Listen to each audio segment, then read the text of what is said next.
Bakunzi mukurikiye Pacis TV Kristo Yezu akuzwe. Uyu ni wa mwanya w'ikiganiro kubihaye Imana aho tugenda tugaruka ku nsanganyamatsiko tuba twateguriwe umunsi ku munsi. Ubwo duherukana mu kiganiro cyacu twarebaga ku butumwa bw'abihaye Imana muri kiliziya ndetse no ku isi muri rusange. Ariko kandi hari ibibazo twari twibajije ubushize twagiye tutaboneye ibisubizo. Ikiganiro mwateguriwe nanjye Uwera Beatrice akaba ari nanjye ugiye kukibagezaho. Tukaba turi kumwe n'umutumirwa ariwe Padiri Niyonzima Eugene, akaba umuyobozi w'abafurere n'abapadiri mu muryango w'abaparutini, akaba kandi na perezida w'abihaye Imana mu Rwanda. Tumuhaye ikaze muri studio za Pacis TV. Murakoze cyane. Ubwo duherukana rero nkuko twe tumaze kubivuga twagarutse ku mateka y'abihaye Imana, tugaruka ku butumwa bwabo muri kiliziya ndetse no ku isi muri rusange. Ariko kandi hari mwe mu bibazo twagiye tudasubijwe ari byo nagira ngo tugarukeho kuri uyu munsi mu kiganiro cyacu. Mushobora rero gukomeza mudufasha kudusobanurira, kuduha ibisobanuro ku bijyanye n'ibiranga abihaye Imana mu miryango yanyu. Urakoze kumbaza icyo kibazo cyiza cyane. Nibyo burya nubwo abihaye Imana baba mu miryango inyuranye, ariko hari ibintu bigera nko ku 10 ushobora gusanga mu miryango yose aho ivi kagera, cyangwa se waburamo ukaburamo duke cyane. Navuga icyambere ni umuhamagaro. Nta muryango n'umwe abihaye Imana wakira umuntu utarahamagawe. Niyo mpamvu bafata umwanya wo kureba nyine niba umuhamagaro we ariho. Imiryango y'abihaye Imana myinshi uzayisangamo ikindi kintu cya kabiri gikomeye. Abenshi babaho muri communauté cyangwa se mu ngo zabo zihariye. Harimo wenda n'abibana, ariko imiryango myinshi ibaho mu buryo bwa communauté. Ikindi kintu cya gatatu uzasanga mu miryango y'abihaye Imana hafi ya yose nuko ari imiryango ibeshejweho kandi ibereyeho gusenga. Mu miryango yose habaho gahunda z'amasengesho zitandukanye, ndetse bamwe bakagira uburyo bwihariye bwo gusenga. Ikindi uzasanga mu bihaye Imana nuko barera kandi bagafasha ababagana gukura neza, cyo twita formation. Ntushobora kujya mu bihaye Imana ngo bo kuguha umwanya wo kurerwa no gukura, ndetse bigafata umwanya muremure, harimo naho bigeza ku myaka 10. Nanone mu bihaye Imana hari ikintu bahuriraho, ukwigomwa cyangwa se aseze. Mu miryango y'abihaye Imana buri muryango ugira uburyo ubaho mu buryo bwo kwigomwa ku mpamvu runaka baba baziranyeho, bakagira n'uburyo bwo kubikora. Ikindi kandi abihaye Imana baberaho gutanga urugero rwiza muri sosiyete no muri kiliziya. Ni nayo mpamvu muri buri muryango w'abihaye Imana wose uzasanga baharanira kugira ngo abaje babagana batanga urugero rwiza muri kiliziya no muri sosiyete. Nubwo hari igihe byanga, ariko burya nicyo kiba kigamijwe. Ikindi kiri mu bintu biranga abihaye Imana ni ukugira ubuyobozi bwiza, le gouvernement, iyobowe na Roho Mutagatifu. Uzasanga muri buri bice by'imiryango y'abihaye Imana hari uburyo bayobowe n'uburyo bayobora imiryango yabo. Ikindi kintu navuga kiri mu bintu biranga abihaye Imana, ndetse usanga ahantu hose wenda nubwo uburyo bwo kubibamo bitandukanye, n'amasezerano 3 abihaye Imana bakora. Ndavuga yandi twita inama z'ivanjiri, le conseil évangélique, ubukene, ubumanzi cyangwa se ubusugi, ndetse no kumvira. Abihaye Imana aho bava bakagera mu buryo bumwe cyangwa ubundi, nubwo byaba nk'ibitandukanyeho gatoya, ayo masezerano bagira uburyo bayabamo. Arakoze cyane Padiri Eugene ku busobanuro bwimbitse ku biranga abihaye Imana muri kiliziya. Ariko se mugarutse ku kintu kijyanye n'ayo masezerano muhabwa, mutubwiye ubukene, ubusugi cyangwa se ubumanzi ndetse no kumvira. Iyo muvuze isezerano ry'ubukene musezerana mu buzima busanzwe, tubona abantu twitwa abaciriritse ko ari bo bita abakene, kandi twebwe iyo tubabonye mugenda muri mu butumwa mu buzima busanzwe, twebwe twavuga ko muri abantu bifashije. Iyo bavuze ubukene musezerana baba bashatse kuvuga iki, kugira ngo n'abakurikiye Pacis TV babashe kugira ubusobanuro bahabwa kuri iryo sezerano mugira ry'ubukene? Isezerano ry'ubukene riri muri bya bintu ngombwa nababwiraga biranga abihaye Imana. Ubundi mu gifaransa tubyita les fondamentaux. Muri les fondamentaux z'abihaye Imana hazamo n'iryo sezerano ry'ubukene. Burya rero abantu babwumva nabi, biranagoye rwose, harimo abo bigora kubyumva ndetse no kubyakira bikabananira. Yakubona wigendera mu modoka ati dore ba bantu basezeranye ubukene, waba witahira mu nzu itava isakaye neza bati dore ba bantu basezeranye ubukene, inzu batahamo. Yego. Uretse n'abantu bo hanze harimo n'abihaye Imana babyumva nabi, babyumva nabi, bakitiranya ubukene no kubaho nabi. Nyine twebwe mu buzima busanzwe bwa buri munsi wavuze umuntu w'umukene duhita twumva wa muntu uciriritse uri mu cyiciro cyo hasi. Urabizi ko mu Rwanda ho bashobora kuvuga bati ari mu cyiciro cya mbere cy'ubudehe. Urabizi iby'ubudehe byaraje, bifasha abantu gutandukanya umuntu wifashije n'utifashije kugira ngo ahabwe ubufasha wenda kugira ubuzima butangirika. Twebwe rero iyo tubarebye mu buzima busanzwe tubona mutaba muri icyo cyiciro twita cy'abakene. Niyo mpamvu nyine tugira ngo mudufashirize abakurikiye Pacis TV kugira ngo basobanukirwe iryo sezerano muhabwa, baryumve neza, babashe gutandukanya ubukene musezerana n'ubukene bw'umuntu cyangwa se umuturagihugu wo mu buzima busanzwe. Reka mbigusobanurire mu buryo bubiri. Hari ubukene tudasezerana, hari n'ubukene dusezerana. Yego. Reka mpere kuri ubwo bwa mbere. Burya hari ubukene mu rurimi rw'igifaransa bita la pauvreté mâle, ubukene nyakibi, ubukene bubi. Navuga ko ari bwa bundi butuma umuntu atabona ibyangombwa bimubeshaho, akaba ashonje. Ntabwo dusezerana ubwo bukene, ahubwo ubwo bukene turabona abantu bakagera ku bintu byinshi. Twebwe rero nuko tubibona. Ntabwo iyo twihaye Imana tuvuga ngo dushoboye byose, dushobora gukora ibintu twenyine, dushobora gutekereza twenyine, ahubwo uca bugufi ukavuga uti jyewe n'abandi hari icyo twageraho. Jyewe n'Imana, imbere y'Imana ninakira impano yayo hari icyo nageraho. Kwemera ko umuntu ari muto imbere y'Imana no kwemera ko ntacyo yakwishoboza atari kumwe n'abandi ni uburyo bwiza bwo kubaho mu buryo bwa gikene. Nagira ngo nongereho ko kuri ubwo bukene dusezerana, kuko navuze ubwo tudasezerana, dusezerana n'ubukene bwo gusangira, la pauvreté comme partage. Ni ukuvuga ngo ibyo dutunze tubisangira n'abandi, tubanze turabisangira hagati yacu, tukabisangira n'abandi. Mbese iby'Imana yaduhaye ntitubyikubire twenyine. Hari ubundi bukene rero navuga nanone dusezerana, ni la liberté face au bien matériel. Mbese kutizirika ku by'isi. Bishatse kuvuga iki?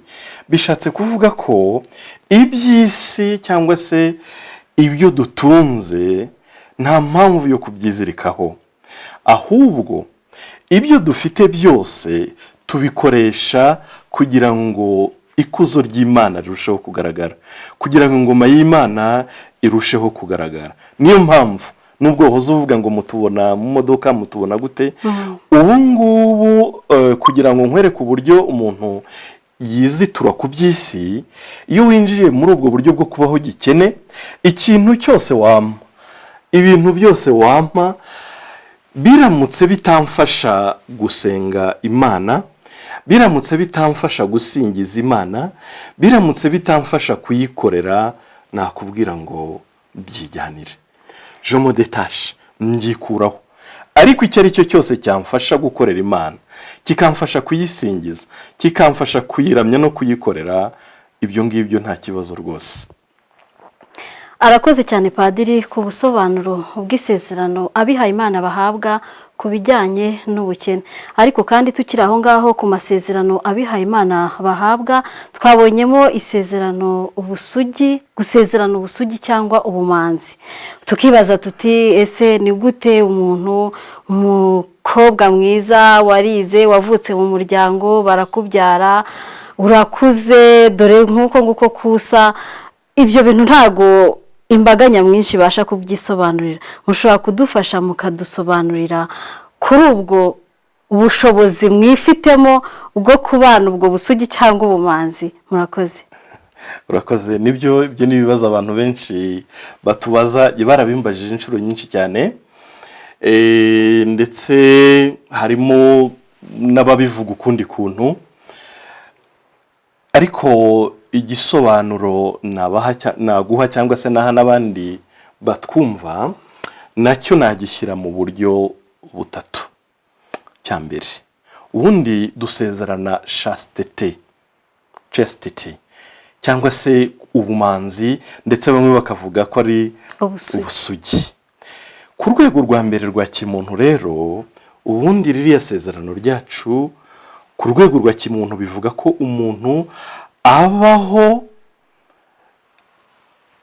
nk'umugabo cyangwa se akabaho nk'umugore mu buryo Imana yagennye, cyangwa se mu buryo butarimo akajagari. Si na ngombwa kuba wihaye Imana kuri urwo rwego ngo ube wabaho, navuga muri chastity cyangwa se mu bumanzi. Kubera iki? Niba uri umukobwa ukaba rwose uri umukobwa ukunda kandi ugakundwa, ariko ukaba utajya mu kajagari k'ibyateye ubu ngubu abantu birirwa biyandarika, navuga kuri uviva cyangwa se ubaho mu buryo bwa chastity. Niba uri umubyeyi, uri umugabo, uri umugore, ukaba ubana n'uwo mwashakanye mu buryo bwagenwe n'Imana cyangwa se n'amategeko, ukaba utirirwa uzunguruka hirya no hino, navuga ko nawe uba muri chastity. Kuko uburyo ubaho nk'umugabo cyangwa nk'umugore nta kajagari karimo.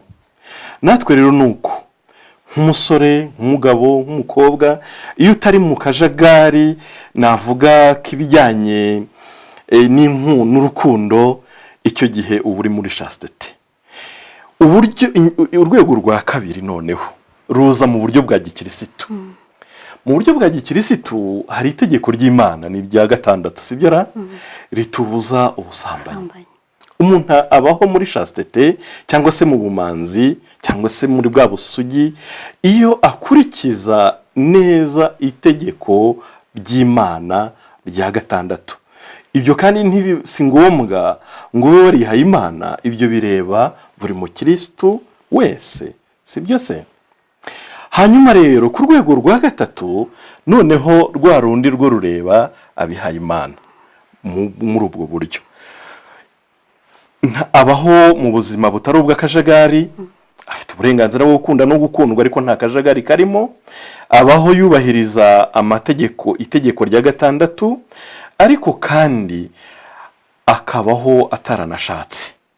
Ibyo ni nabyo akenshi bivuga abantu bakomanta ngo none se ko Imana yaturemye ngo tubyare twororoke. Nibyo pe, ibyo rwose nibyo Imana yarabidusabye.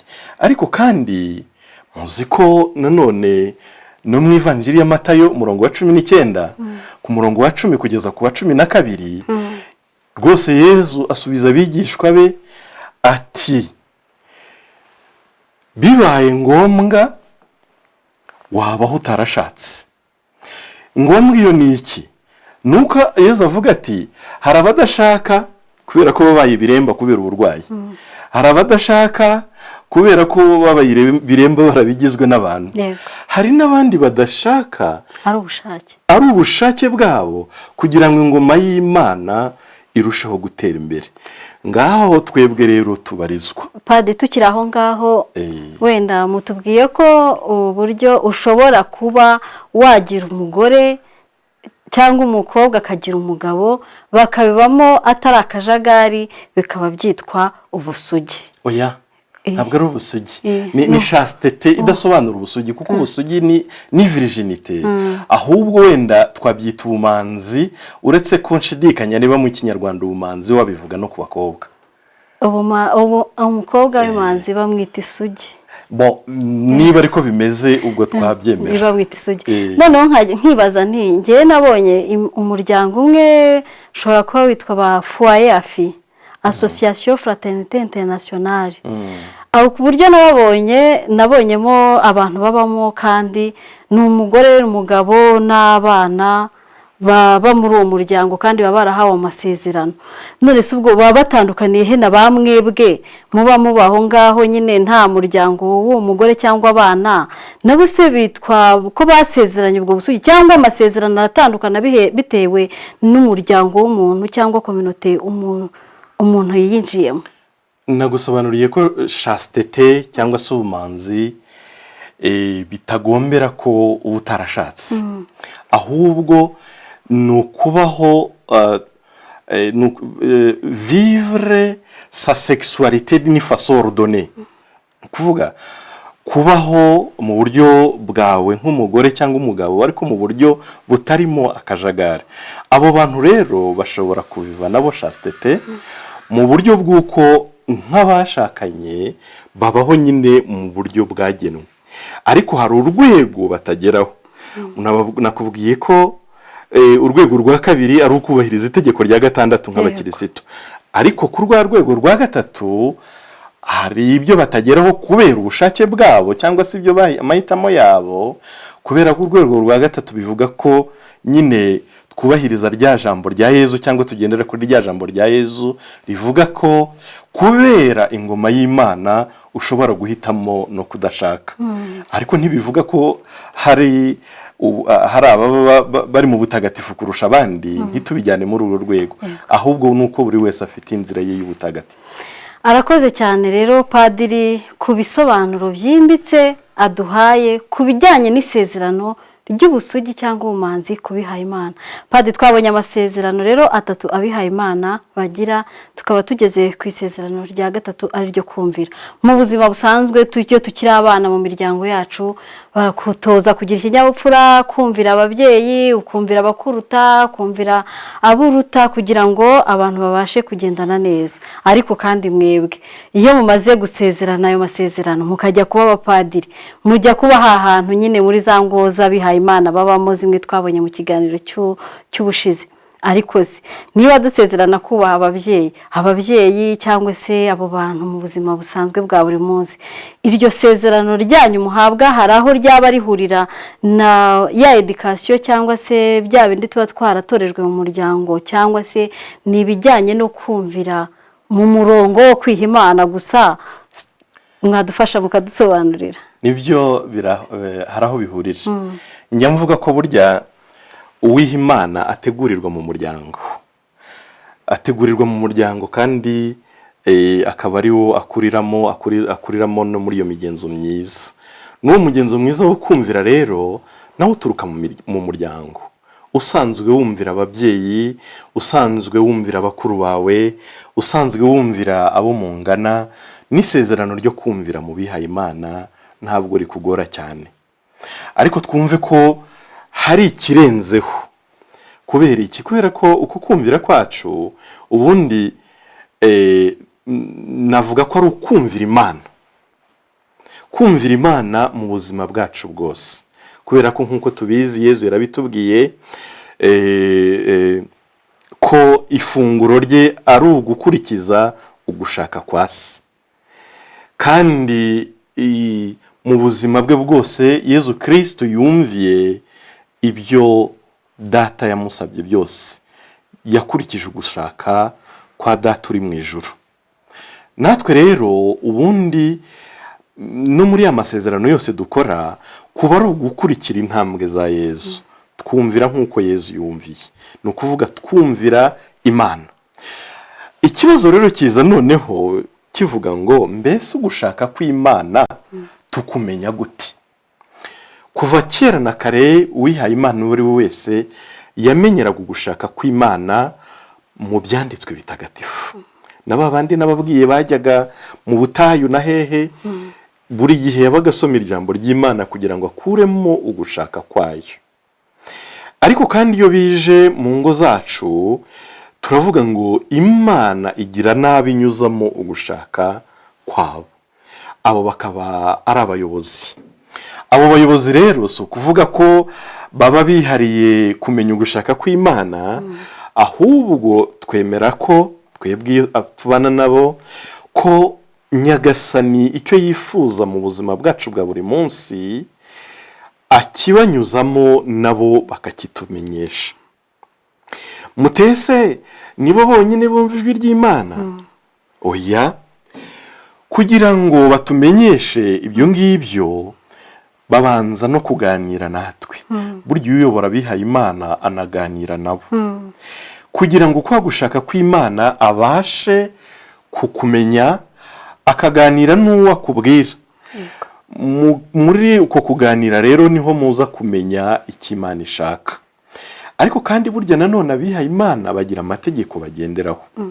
Twe tuvuga ko muri ayo mategeko ashingiye ku ijambo ry'Imana naho hanyuramo ugushaka kw'Imana.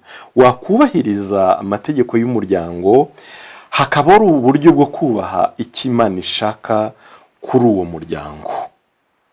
Hagati aho ariko harimo abakeka ko twubaha buhumyi, umuntu akubwira ngo gutya bigahita bigenda gutya. Oya, ubu urwego tugezeho mu buryo bw'imiyoborere y'abihaye Imana ntabwo abantu bumvira buhumyi, ahubwo habaho ikiganiro.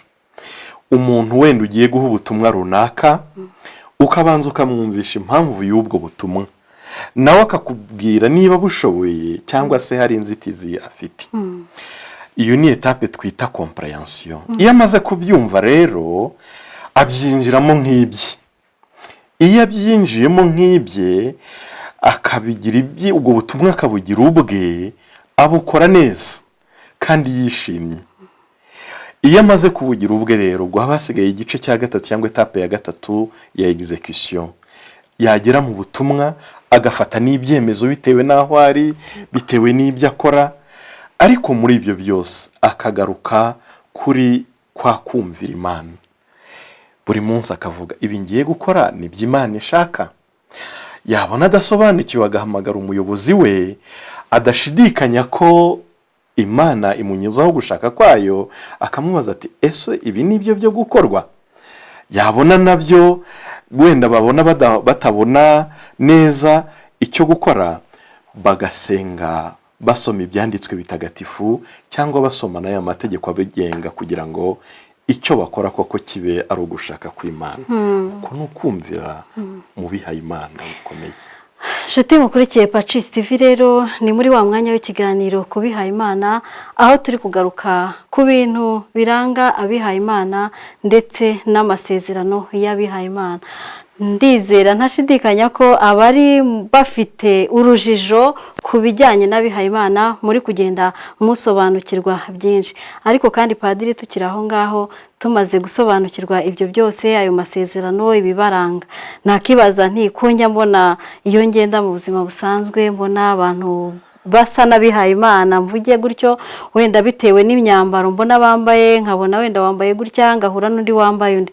Mu Rwanda twaba dufite imiryango nk'ingahe y'abihaye Imana. Ese nk'umuntu agize igitekerezo cyo kuba yakwiha Imana bica mu zihe nzira nkawe usa naho ukuriye abandi?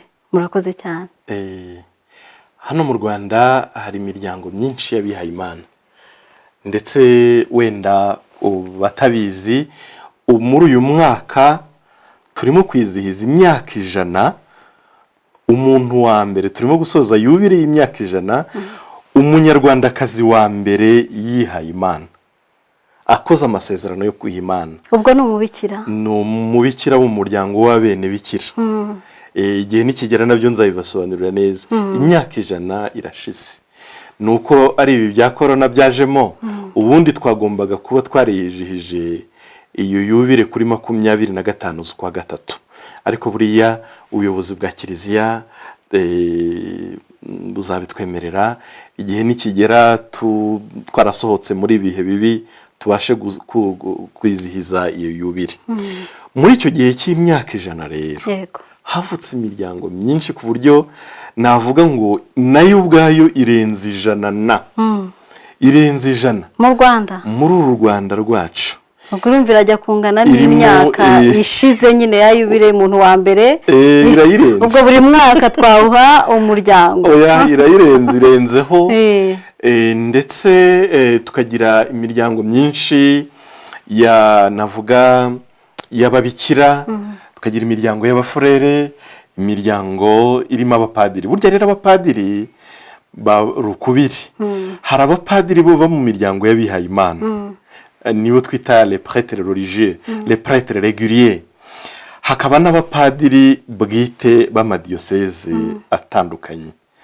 Nkanjye ubundi umupadiri wo mu muryango w'abihaye Imana. Ubwo rero twese iyo duhuriye hamwe nitwe tugira association y'imiryango y'abihaye Imana mu Rwanda, nakubwiye ubushize, yitwa Asuma. Iyo miryango rero harimo bajya banambaza, nubwo utakimbajije, banambaza batese muri iki gihe kuko hari umusore cyangwa inkumi ugitinyuka kujya kwiha Imana, akaza kuba muri bwa bukene, ariko atari ya mizere bwa bukene nabasobanuriye, akaza kuba muri bwa bumanzi n'ubusugi, bakaza kuba mu kumvira baracyariho, ahubwo ubu nibwo barimo kuza. Kubera ko Imana yahamagaye mu bihe bitandukanye, n'ubu ngubu iracyahamagara. Ubu barangiza universite bakaza kwiha Imana, barangiza secondaire bakaza kwiha Imana. Nkubwiye nko mu marerero dufite ubu ngubu mu Rwanda, dufitemo abarerwa abanuvisi bonyine barenze 500. Ushyizemo bari mu ntambwe za mbere zitangira muri postura n'abakireba niba bakwinjira, urumva wakongeraho nk'abandi nka 200, ku buryo waba uvuga uti hari abasore n'inkumi nka 700 biteguye kwinjira mu bihaye Imana. Ejo bakaba bari padiri nkanjye cyangwa se nkundi, ejo bakaba bari mu bikira, ababikira, ejo bakaba abafurere. Urakoze cyane. Padiri, tugana ku musozo rero, tumaze kumva ibiranga bihaye Imana ndetse no kugaruka ku masezerano bihaye Imana basezerana, twagana ku musozo mukagira icyo mugenera abakurikiye Pacis TV muri aka kanya, tugendeye kuri ubwo butumwa bwiza mumaze kuduhera abadukurikiye. Icyo mbwira abakunzi ba Pacis TV, ababyeyi nibanyemerere mba nibo nibwirije, kuko abasore n'inkumi bo araho duhurira tukaganira. Ababyeyi nukuri mbasabe mudufashe kurerera kiliziya yanyu. Buriya umuhamagaro njya mvuga ko ari akabuto kabibwa mu muryango, kakarererwa mu muryango, kagakuriramo. Buriya bariya abana murera nimubatoza imigenzo myiza ya gikristo, niba banabihaye Imana bazaba bihaye Imana beza. Nukuri ndabarahiye, kubera ko bigaragara ko ibyo umuntu yaboneye mu muryango niyo yihaye Imana, ibyo yaburiyemo biragaragara, n'ibyo yaboneyemo bikagaragara. Ikindi cya kabiri mbisabira, nukuri ntimukabuza abana banyu kwiha Imana. Hari ababyeyi umva rwose giye mvuga ngo nababyeyi gito, abana bagezaho umushinga wabo wo kwiha Imana bakababwira ngo reka ngo umwana wanjye ntabwo yajya kwiha Imana. Gute se? Niba ujya mu misa ukumva uraryohewe, ukaharongera ingabire, hari padiri wayisomye, erega hari umubyeyi wamubyaye, ntiyigeze amubuza. Wowe uryohewe na misa, uryohewe na padiri wagusomeye misa, ariko yibagije ko hari umubyeyi wamutanzeho ituro. Kuki wowe iryo turo rinogeye Imana utaritura? Ababyeyi baca intege abana babo bakababuza kwiha Imana, burya ni ukubagirira nabi, ahubwo mujye mubaherekeza, mubafashe kumva ijwi rya Nyagasani, kuko ntabwo muzi icyo Nyagasani aba bashakaho ejo n'ejo bundi. Nibyo wenda mubategerejemo ubutunzi, sibwo bwa bukene navugaga se, ubutunzi bugutandukanya n'Imana buragatabwa, ubutunzi butuma udasenga Nyagasani ngo umusingize nurangiza umukorere, njye navuga ngo ubwo butunzi buragatabwa, kubera ko byaragaragaye ko mu by'ukuri Umunyarwanda yarabivuze, ibitarimo Imana birumba ari imiteja. Babyeyi, ni ukuri mufashe abo bana, mudufashe turerere Imana, mudufashe turerere Kiliziya, maze muzarebe ngo iyi si yacu na Kiliziya yacu turatera imbere. Urakoze cyane. Arakoze cyane Padiri Eugene Niyonzima ku bisobanuro byiza aduhaye ku kiganiro cyacu. Twari turimo tugaruka ku bihaye Imana, aho twareberaga hamwe ibiranga abihaye Imana ndetse n'ibiranga amasezerano y'abihaye Imana. Tugushimire cyane kandi tukubwira ko nitugukenera tuzongera tukaguhamagara muri studio za Pacis TV. Reka nshimire rero n'abavandimwe bagenzi bacu bari bakurikiye Pacis TV muri iki kiganiro, tubabwira ko ikiganiro cyacu ari aha tugisoreje. Ikiganiro cyacu naho utaha, mwari kumwe n'Uwera Beatrice kuri Pacis TV.